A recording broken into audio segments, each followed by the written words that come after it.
TRP king power star Pawan Singh के एक और पोस्टर के रिलीज कल गई बा। पावर स्टार पवन भैया के मूड ऐसा बनल बा की बार ना एक दिन दो दिन गैप होता, एगो पोस्टर आवता, कब तो टीजर आवता, तो कहो वीडियो आवता।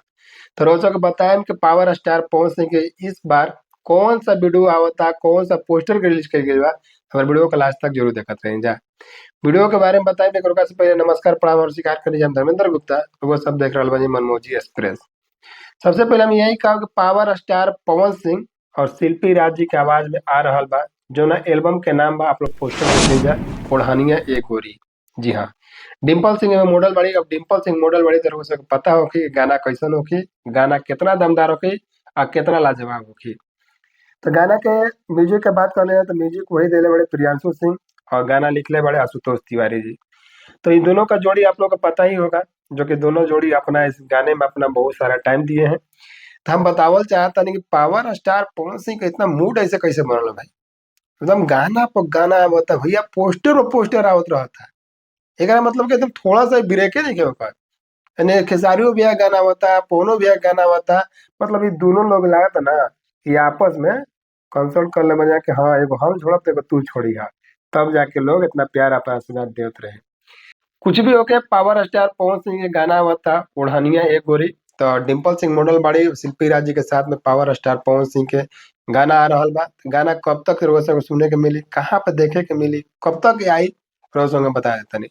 लेकिन एकरा से पहले एक चीज रोज बताई कि प्लीज रउआ सब अगर हमारे चैनल पर नए बा तो चैनल को सब्सक्राइब करी जाए, बेल आइकन के दबा कर क्रॉल करी जाए, छोटा सा प्यारा सा कमेंट करिए कि आप लोग हमारे वीडियो को देखते हैं, कहाँ से देखते हैं जरूर बताइएगा। अब पावर स्टार पवन सिंह के बारे में जरूर कमेंट कीजिए कि पावर स्टार पवन भैया के अब की बार मूड का है इतना बनल है, जरूर कमेंट में बताइएगा। तो चलिए वीडियो में आगे बढ़ते हैं, बताते हैं आप लोगों को पावर स्टार पवन सिंह के गाना आप लोगों को देखे के मिली 16 तारीख है।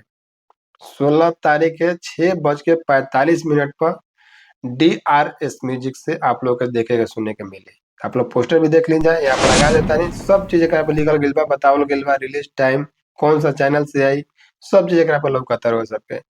तो देर कौन बात के इंतजार करी जा। 16 तारीख के पावर स्टार पवन सिंह लेके आ रहा बड़ा, जो कि TRP king power star Pawan Singh, एकरा ऐसी नाम नहीं रखल गइल। और हमारा ई समझ में नहीं क्या बात कि पावर स्टार पवन सिंह उन्हें स्टेट पर कुछ और बोलत रहता ना, इन्हें कुछ और होता है। काहे से कि भाई इन्हें देखा पवनो सिंह के गाना होता ना, खेसारियों भी एक गाना है, आ खेसारी भी एक गाना है, फिर पवनो सिंह के गाना है।